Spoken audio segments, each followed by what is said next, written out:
Hello everyone, welcome back again. आज हम लोग सिलेबस को स्टार्ट कर रहे हैं एंड सिलेबस में first chapter that is module one, उसके साथ हम लोग शुरू कर रहे हैं।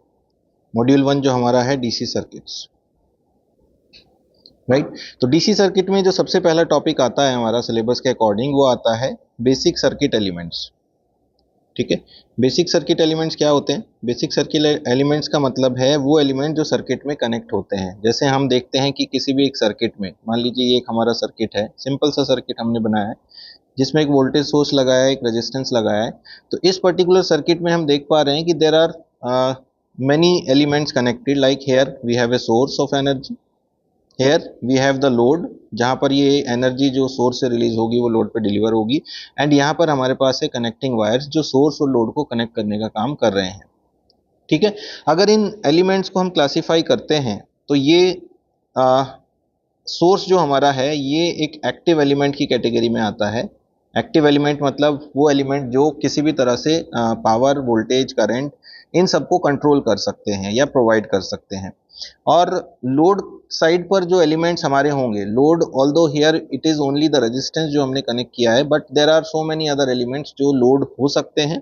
तो लोड वाले जो एलिमेंट्स हैं जो एनर्जी को लेते हैं, कंज्यूम करते हैं, उसको स्टोर करते हैं या यूटिलाइज करते हैं, उन सबको हम लोग पैसिव एलिमेंट्स कहते हैं। ठीक है, तो फिलहाल हम लोग यहाँ पर जो डिस्कशन कर रहे हैं वो पैसिव एलिमेंट के रेस्पेक्ट में कर रहे हैं कि हमारे पास जो पैसिव एलिमेंट लोड पर कनेक्ट होते हैं उनमें से कौन कौन से बेसिक एलिमेंट्स हमारे पास हैं।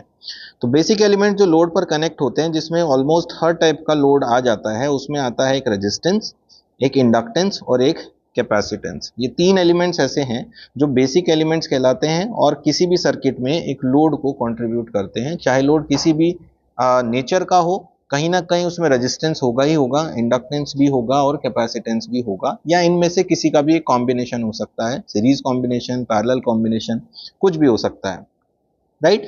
तो let us talk about the resistance first. Resistance क्या है? Everyone knows about the resistance. Resistance एक ऐसा सब्सटेंस है किसी भी मटेरियल का जो करंट के फ्लो को रोकता है, राइट। करंट का फ्लो हम देखते हैं किसी भी कंडक्टर में, जब करंट का फ्लो होता है तो basically this is the movement of electrons, right. जब मूवमेंट ऑफ इलेक्ट्रॉन्स होता है तो हमारा करंट का फ्लो होता है in the opposite direction. If the electrons are moving in this direction, then your current will be in opposite to this movement of the electrons, right. तो current basically is something which is the rate of change of charge per unit area. किसी भी particular area में से कितने समय में से कितना चार्ज पास हो रहा है, उसी को करंट से डिफाइन किया गया है। एंड 1 एम्पियर का मतलब होता है, 1 एम्पियर मतलब 1 कूलाम्ब पर सेकेंड। एक सेकेंड में 1 कूलाम्ब चार्ज अगर ट्रांसफर हो रहा है किसी एक एरिया से तो 1 एम्पियर करंट हम कहते हैं, राइट। तो रेजिस्टेंस को हम डिफाइन कर रहे हैं कि ये जो इलेक्ट्रॉन्स का मूवमेंट है इसको वो रेस्ट्रिक्ट करता हो, उसको हम लोग रेजिस्टेंस कहते हैं। और सर्किट में इस रेजिस्टेंस को रिप्रेजेंट करने के लिए एक सर्किट सिंबल होता है जो कुछ इस तरह का हमें नजर आता है, राइट। इस रेजिस्टेंस को वेरी करने के लिए हमारे पास कुछ पैरामीटर्स हैं जो हम डिफाइन कर सकते हैं, क्योंकि रेजिस्टेंस बनाने के लिए हम किसी ना किसी मटेरियल का इस्तेमाल करेंगे और उस मटेरियल से हम कुछ पैरामीटर्स को यहाँ पे डिफाइन कर सकते हैं जिससे रेजिस्टेंस वेरी हो सकता है। जैसे the first parameter is the length of the wire. जिस भी पैरामीटर से, जिस भी मटेरियल से हम लोग यहाँ रेजिस्टेंस बना रहे हैं उसकी लेंथ डायरेक्टली प्रोपोर्शनल होती है रेजिस्टेंस के। जितना आप लेंथ बढ़ाएंगे उतना रेजिस्टेंस यहाँ से वेरी होगा। दूसरा हमारे पास होता है cross sectional area. Cross sectional area मतलब कितना हमने थिकनेस ऑफ द वायर लिया है, कितना डायमीटर ऑफ द वायर लिया है, उसके ऊपर भी रेजिस्टेंस वेरी करता है, लेकिन इसका जो वेरिएशन है वो इनवर्सली प्रोपोर्शनल है। Means if we increase the area resistance will decrease, if we decrease the area resistance will increase. तो ये दो पैरामीटर्स हैं जो मटेरियल से आते हैं। तीसरा एक और पैरामीटर है जो फिजिकल एटमॉस्फेयर से हम ले सकते हैं। फिजिकल एटमॉस्फेयर का मतलब है ऐसी कंडीशंस, एनवायरमेंटल कंडीशंस जिनमें हम रेजिस्टेंस को ले जाकर काम करने वाले हैं। For example temperature is very important here, क्योंकि टेम्परेचर के ऊपर आपका रेजिस्टेंस वेरी करता है। अगर टेम्परेचर को हम बढ़ाते हैं तो रेजिस्टेंस की वैल्यू चेंज होती है, अगर टेम्परेचर को हम घटाते हैं तो रेजिस्टेंस की वैल्यू ज़्यादा हो जाती है, और अगर टेम्परेचर को बढ़ाते हैं तो रेजिस्टेंस की वैल्यू कम होती है। आपने देखा होगा जब एक्सेसिव टेम्परेचर हो जाता है तो शॉर्ट सर्किट जैसी कंडीशंस हमें देखने को मिलती हैं। वो इसीलिए है क्योंकि वहां पर रेजिस्टेंस हमारा कम हो रहा है, राइट। और एक पैरामीटर है टाइप ऑफ मटेरियल, हम किस टाइप की मटेरियल को कंसिडर कर रहे हैं रेजिस्टेंस को बनाने के लिए, राइट। तो अगर इन सारे पैरामीटर्स को कंबाइंड करते हैं रेजिस्टेंस के लिए तो हमें मिल जाता है resistance is equals to rho l upon a. यहाँ पर रो आपका क्या है, रेजिस्टिविटी है जो डिपेंड कर रही है आपकी टाइप ऑफ मटेरियल पे, एल आपका लेंथ ऑफ एरिया है जो मीटर में लेंथ है ऑफ द मटेरियल, और ए आपका एरिया है, क्रॉस सेक्शनल एरिया जो मीटर स्क्वायर में है, राइट। तो रेजिस्टेंस को चेंज करने के लिए ये तीन पैरामीटर अपने आप में रिस्पॉन्सिबल हैं।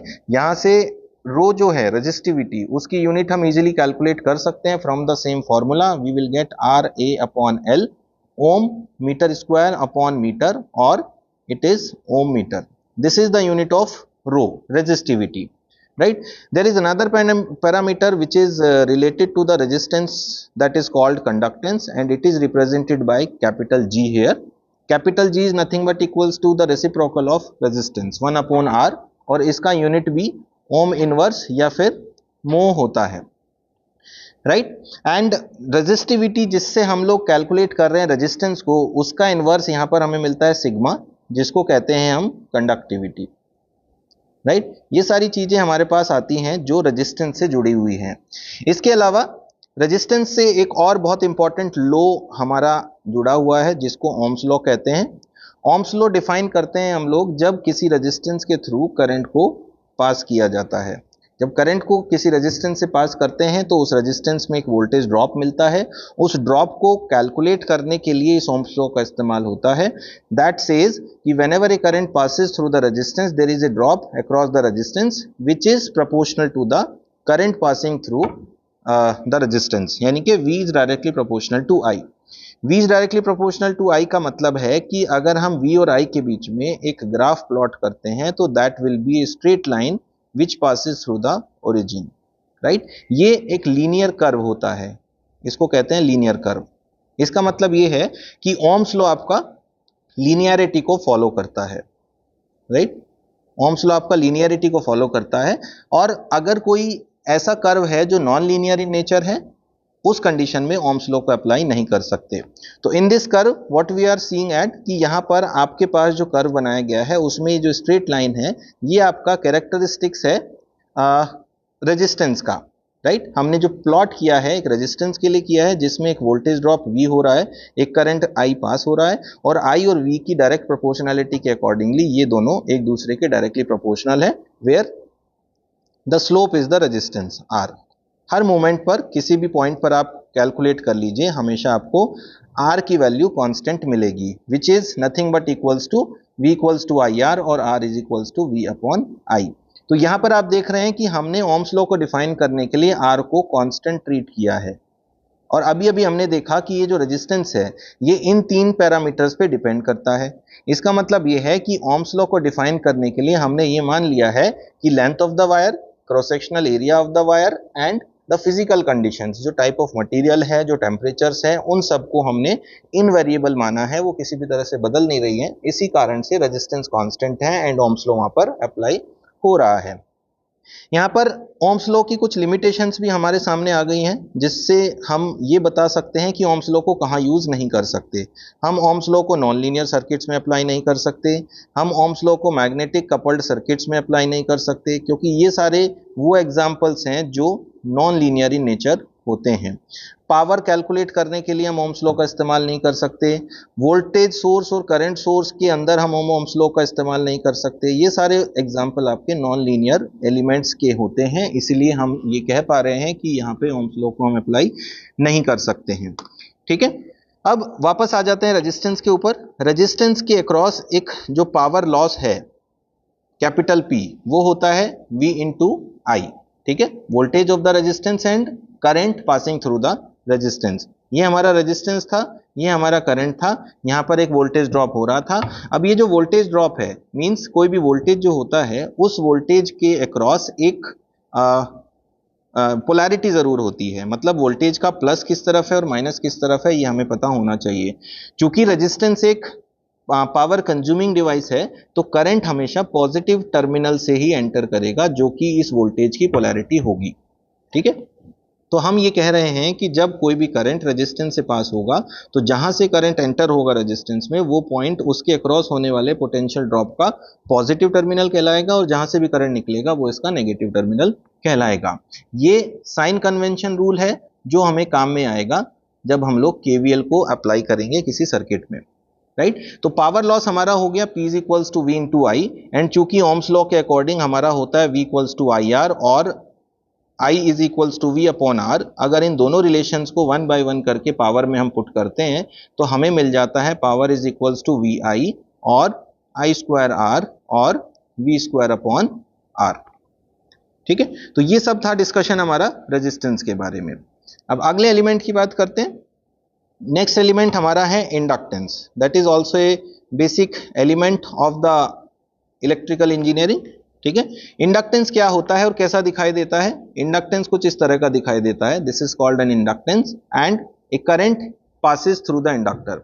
तो according to the Faraday's law, एक फैराडे का लॉ है, वो कहता है कि जब भी I की वैल्यू चेंज होगी, rate of change in current means di upon dt, समय के साथ साथ अगर करंट बदलेगा तो इस इंडक्टर में एक वेरिंग मैग्नेटिक फील्ड प्रोड्यूस होगा। That means this di by dt is responsible to produce the rate of change of flux in this magnetic field, and this rate of change of flux is responsible to produce the EMF across this inductor, means the EMF induced in this inductor is equals to proportional to d phi upon dt, and since d phi by dt is proportional to di by dt, we can say E is proportional to di upon dt. Now another law is here, that is Lenz law. Lenz law कहता है कि जो भी EMF produce हुआ that is always in the opposite direction to the cause, right. ये जो EMF produce हो रहा है ये अपोजिट डायरेक्शन में है अप्लाइड वोल्टेज के।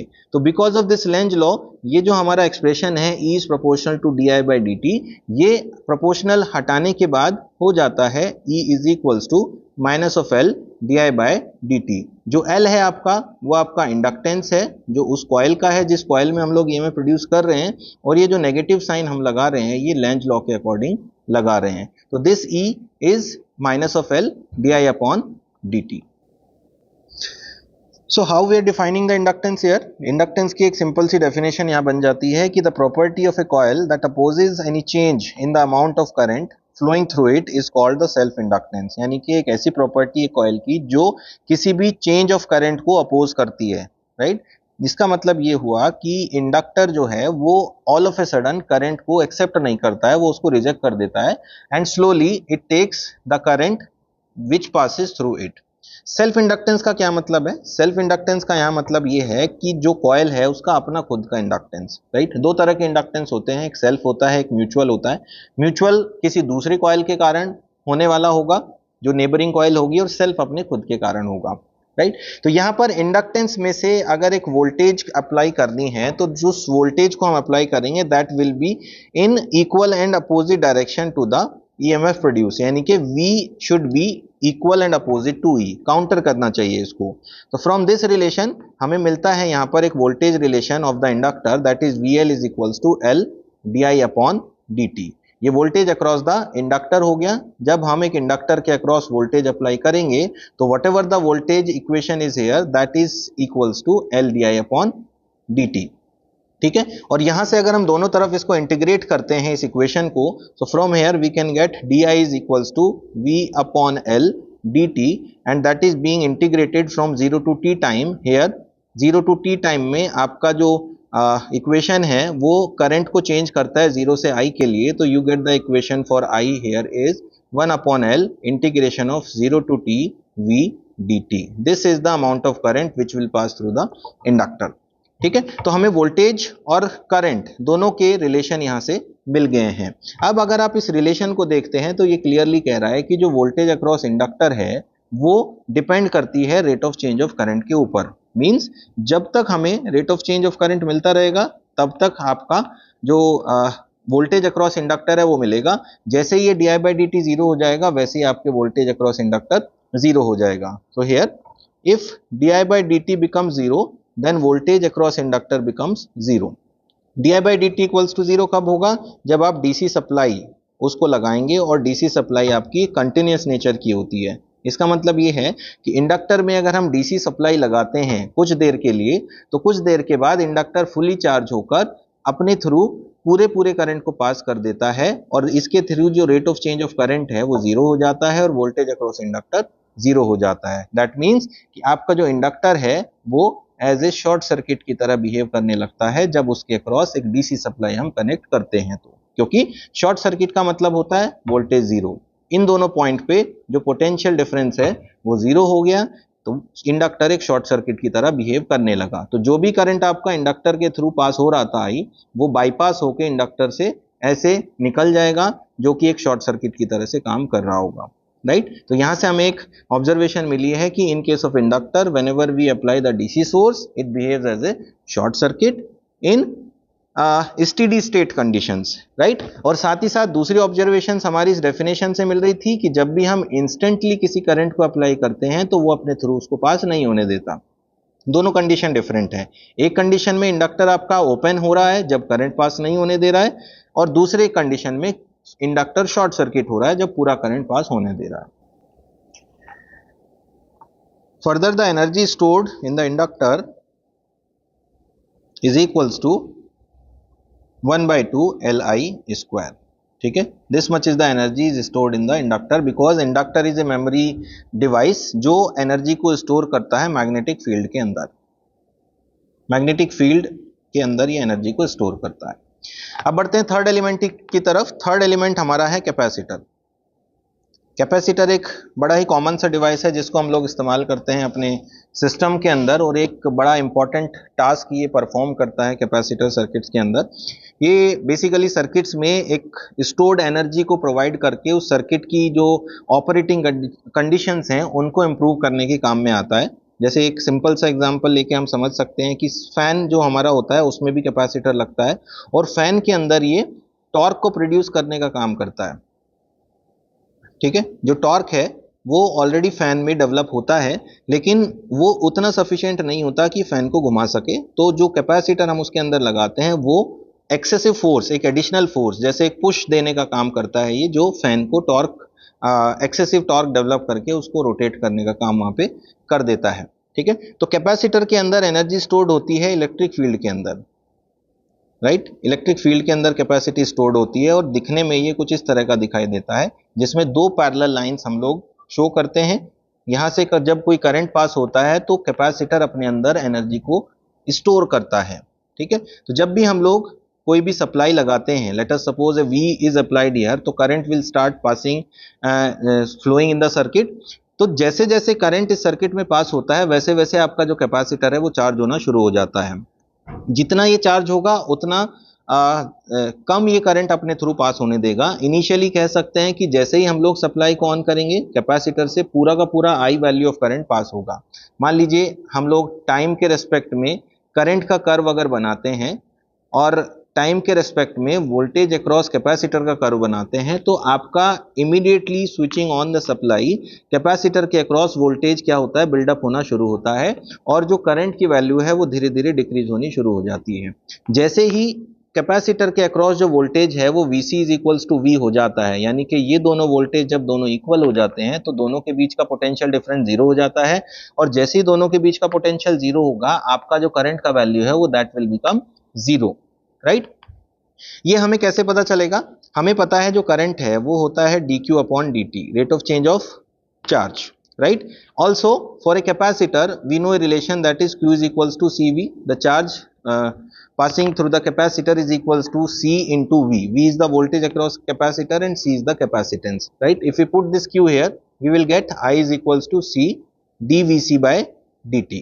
तो इस रिलेशन से हम देख सकते हैं कि जब तक हमारे पास dvc by dt है, यानी कि rate of change of capacitor voltage है, तब तक ही यहां से करंट पास होगा। जैसे ही वोल्टेज कांस्टेंट हो जाता है, means voltage across the capacitor change होना बंद हो जाता है, पूरा चार्ज हो जाता है, करंट की वैल्यू फ्लो होनी बंद हो जाती है। तो we can say for a DC supply, क्योंकि डीसी सप्लाई में ये चीज हमें ऑब्जर्व होगी कि जब हम उसको कांस्टेंट वोल्टेज देंगे तो कुछ देर के बाद कैपेसिटर पूरा चार्ज हो जाएगा, क्योंकि डीसी हमारा यूनिडायरेक्शनल है, एक ही डायरेक्शन में फ्लो होता है, एक ही पोलैरिटी है। तो कैपेसिटर एक ही डायरेक्शन में चार्ज होके अपने थ्रू करंट को पास करना बंद कर देगा। dVc बाई dt जीरो हो जाएगा और I की वैल्यू भी जीरो हो जाएगी। सो हमने देख लिया है कि कैपेसिटर के केस में भी जब डीसी अप्लाई करेंगे तो वो एक करंट को पास नहीं होने देगा, और करंट सिर्फ एक ही कंडीशन में पास नहीं होता, वो कंडीशन होती है ओपन सर्किट। ठीक है, इसका मतलब ये है कि डीसी अप्लाई करने पे कैपेसिटर आपका ओपन सर्किट की तरह से बिहेव करता है इन स्टेडी स्टेट कंडीशंस, जब आपका चार्जिंग पूरा हो चुका है, जबकि इंडक्टर आपका शॉर्ट सर्किट की तरह से बिहेव कर रहा था। दोनों एक दूसरे का उल्टा काम यहाँ पे करते हैं। तो इस करंट से हम लोग सेम जैसे इंडक्टर में निकाला था वोल्टेज अक्रॉस कैपेसिटर का रिलेशन निकाल सकते हैं, that will be equals to 1/c integration of I dt, and the energy stored across the capacitor हम पढ़ते हुए आए हैं 1/2 CV² जूल्स। ठीक है, this is the energy stored in the inductor. तो हमने तीनों एलिमेंट्स को देख लिया है। हमने रेजिस्टेंस के केस में देखा कि voltage is directly proportional to I, हमने इंडक्टर के केस में देखा flux is directly proportional to I, and हमने कैपेसिटर के केस में देखा कि the charge is proportional to V। Right, तो तीनों ही केस में हमने एज्यूम किया है R को कांस्टेंट, L को कांस्टेंट और C को कांस्टेंट, और तीनों के केसेस में जो रिलेशनशिप बन रही है वो लीनियर है। इसका मतलब ये हुआ कि तीनों एलिमेंट्स में जो ओम्स लॉ का एप्लीकेशन है वो यूज किया जा सकता है, तीनों एलिमेंट्स लीनियर इन नेचर है। ठीक है, तो फिलहाल इस पर्टिकुलर वीडियो के लिए हम इतना ही रखेंगे जिसमें हमने बेसिक एलिमेंट्स को डिस्कस किया है। In the next video we will further discuss about the active passive elements, linear non linear elements, unilateral bilateral elements and sources के बारे में फर्दर आगे डिस्कशन करेंगे। Thank you.